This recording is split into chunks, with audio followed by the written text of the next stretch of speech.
While fixing her makeup, my girlfriend said, "At the party, act like you're not with me."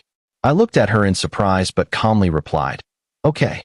I dropped her off at the party and returned home alone. After that, I packed my belongings and left the house. 6 hours later, I received a message from her friend asking, "Do you know what happened at the party?" I replied, "What happened?" What she told me next was completely shocking.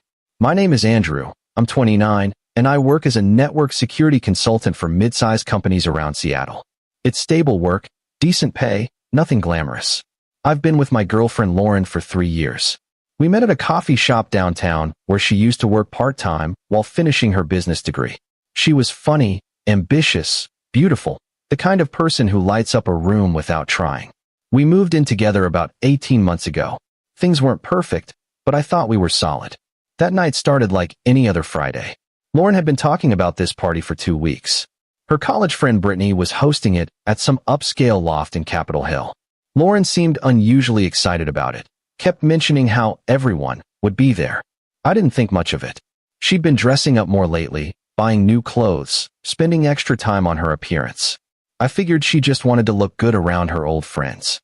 Around 7:30, she was in the bathroom doing her makeup. I was in the bedroom, changing into a button-down and jeans, figuring I'd look presentable enough. That's when she said it. "Hey, Andrew." Her voice came through the half-open door, casual, like she was asking me to grab milk on the way home. "Yeah. At the party tonight. Can you just, act like you're not with me?" I stopped mid-button. "What?" She stepped out, still holding her eyeliner. "I mean, don't be all couple Y. Just mingle separately. It'll be more fun that way." I stared at her. She was wearing this tight black dress I'd never seen before, her hair done in loose waves. She looked stunning, but something in her tone made my stomach drop. "You want me to pretend we're not together? It's not like that." She turned back to the mirror. "I just don't want it to be weird. Some of my friends don't really know about us yet, and I don't want to make things awkward. Lauren, we've been together 3 years. We live together." "I know, but..." She trailed off, focused on her reflection. "Just trust me, okay? It's easier this way." I stood there for maybe 30 seconds, running through 1,000 responses in my head. Every instinct told me to push back, to demand an explanation. But something else, maybe pride, maybe exhaustion, made me take a different route. "Okay," I said quietly. She glanced at me in the mirror, surprised. "Really? Yeah, no problem." 20 minutes later, I pulled up outside the loft building. Music thumped from an upper floor. Lauren checked her phone, reapplied lipstick one more time, then opened the door. "Thanks for the ride," she said, like I was an Uber driver. "Have fun," I replied. She hesitated for just a second, maybe sensing something off in my tone, then smiled and got out. I watched her walk toward the entrance, pulling out her phone as she went. The door closed behind her. I sat there for a moment, hands on the steering wheel, engine still running. Then I put the car in drive and went home. Update 1. The apartment felt different when I walked in alone. Quieter. I stood in the kitchen for maybe 5 minutes, just thinking. Then I went to the bedroom and pulled out my old duffel bag from the closet. I'm not an impulsive person. I analyze networks, find vulnerabilities, patch holes. I think things through. But standing there, looking at that bag, everything suddenly became clear. This wasn't about one party. This was the culmination of 100 small things I'd ignored. The way she'd started pulling away when I tried to hold her hand in public, how she'd stopped posting pictures of us on Instagram, the vague answers when I asked about her day. I started packing. Clothes, toiletries, laptop, important documents. I was methodical about it. Took about an hour. I left most of the furniture. It was hers anyway, or at least paid for primarily by her parents when we moved in. I wrote a note and left it on the kitchen counter. "You wanted to act like we weren't together. Now you don't have to act. Take care of yourself." By 10:30, I was checked into a Holiday Inn near the airport. I texted my buddy Connor that I might need to crash on his couch soon, and he replied within minutes. "Dude, what happened? Call me." I didn't call him. I sat on the hotel bed, staring at my phone, watching the battery drain from 47% to 44% to 39%. No messages from Lauren. Nothing. Around 1:15 in the morning, my phone buzzed. Unknown number. I answered. "Andrew." A woman's voice, anxious, slightly slurred. "Who is this?" "It's Brittany. Lauren's friend. I'm at the party." My heart started pounding. "What's wrong?" Is she okay? She's physically fine. But you need to know what happened. I sat up straight. What happened? There was this guy here. Travis. He's some tech startup founder, really rich, drives a Porsche, whatever. Lauren's been talking to him for like 2 months apparently. I didn't know about it, I swear, but my roommate told me tonight. Lauren invited him to the party.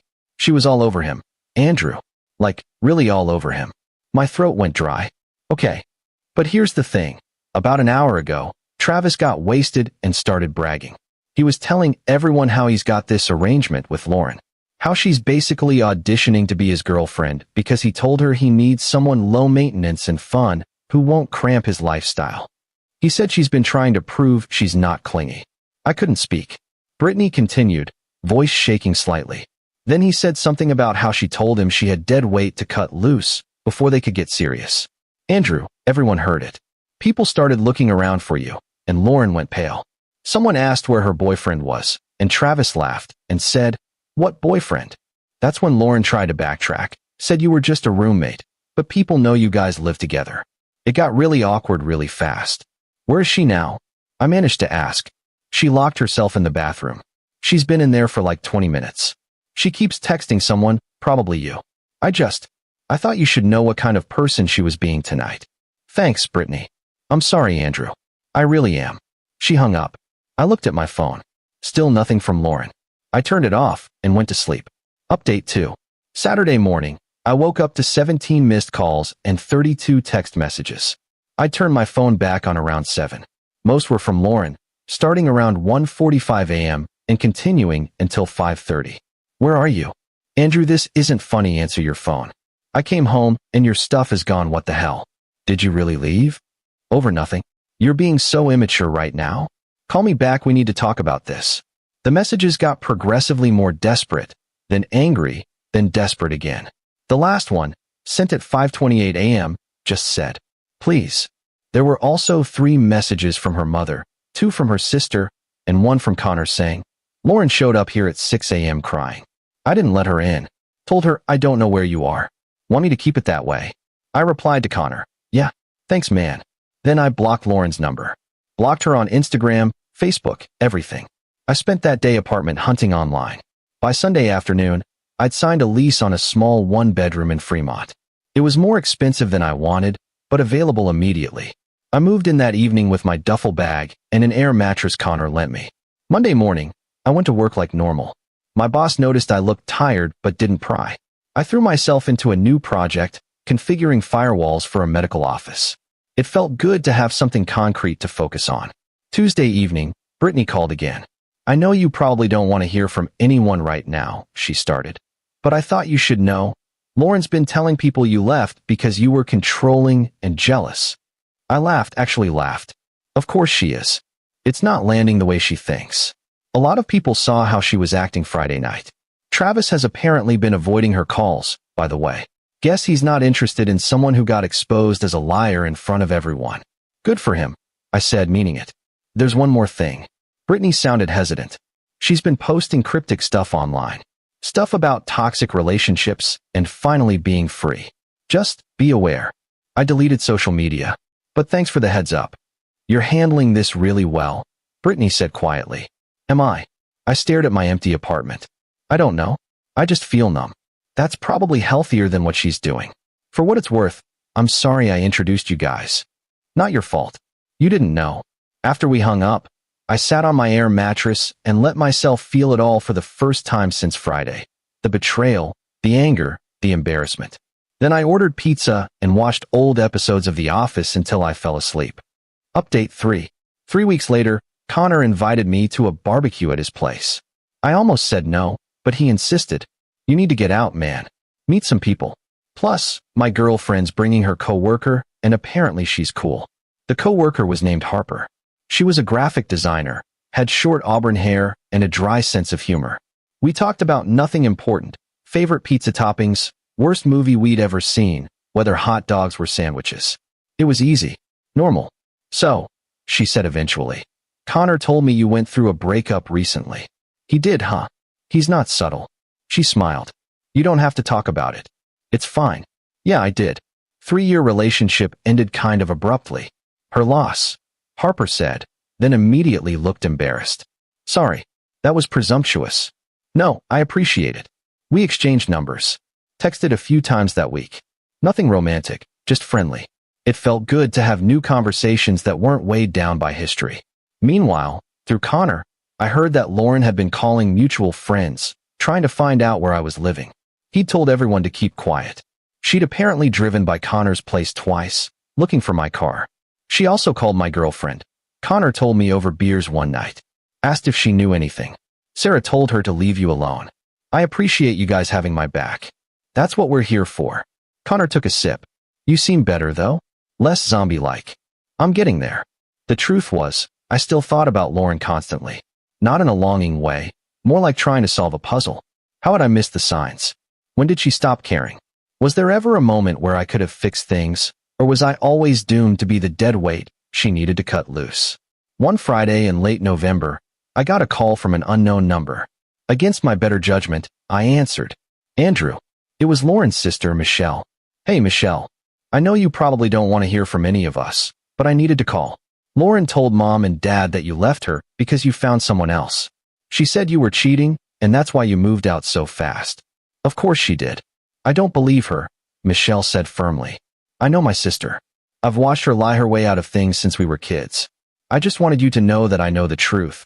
Or at least, I know her version can't be the whole story. Thanks, Michelle. That means a lot. For what it's worth, she's miserable.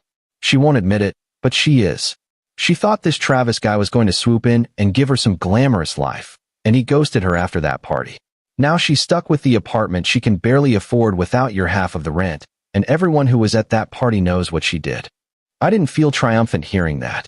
Just sad. I hope she figures things out. You're a better person than me.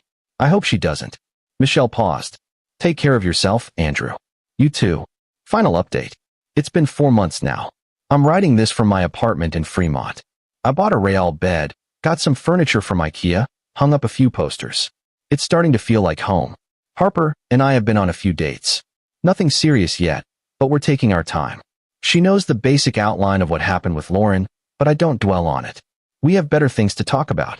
I found out through Brittany, who's become a genuine friend through all this, that Lauren moved back in with her parents in January. She couldn't afford the apartment on her own, and her credit cards were maxed out from all the new clothes and lifestyle upgrades she'd bought while trying to impress Travis. She's working retail now, apparently. Her Instagram is private, last I heard. I don't hate her. I really don't. I'm grateful in a weird way. That night, the party I was never supposed to attend as her boyfriend, gave me clarity I'd been avoiding for months, maybe years. I'd been comfortable in a relationship that had quietly died, too afraid of being alone to acknowledge what was right in front of me. Last week, I got a letter in the mail. Actual physical mail, forwarded from Connor's address. Lauren's handwriting. I sat with it for 2 days before opening it. Inside was a single page, front and back, apologizing for everything. She called herself selfish, said she'd been caught up in the idea of something better and lost sight of what mattered. She said Travis made her feel exciting and valuable in a way she couldn't explain, and she'd convinced herself that meant something. She said she knew she'd hurt me and hoped someday I could forgive her. I read it twice, then put it in my desk drawer. Maybe I'll respond someday. Maybe I won't. Connor asked me last night if I felt like I got closure. I told him I didn't need it. Closure is overrated. Sometimes things just end, and you move forward, and that's enough. I'm doing okay. Better than okay, actually. I've been running again, something I gave up when Lauren and I moved in together because she thought it was boring. I've been reading more, sleeping better, laughing easier. I don't check my phone compulsively anymore. The weird thing is, I don't even feel angry anymore. That first night, driving home from dropping her off at that party, I felt something shift inside me. Not rage, not sadness, just a calm certainty that I deserved better. That feeling never left. So when she said, at the party, act like you're not with me, I took her advice to heart, and I haven't looked back since. Edit 1. A few people asked about the legal stuff with the apartment. Since my name wasn't on the lease, I didn't know anything. Lauren had insisted on being the primary tenant when we moved in because her parents were co-signing. Worked out in my favor. Edit 2. Yes, I kept the note I left on the counter. Took a picture of it before I left. Sometimes I look at it, and feel proud of myself for walking away when I did. Edit 3. Harper and I are still taking things slow, but it's good. Really good. She's patient with my trust issues and doesn't push. That's all I'll say about that for now.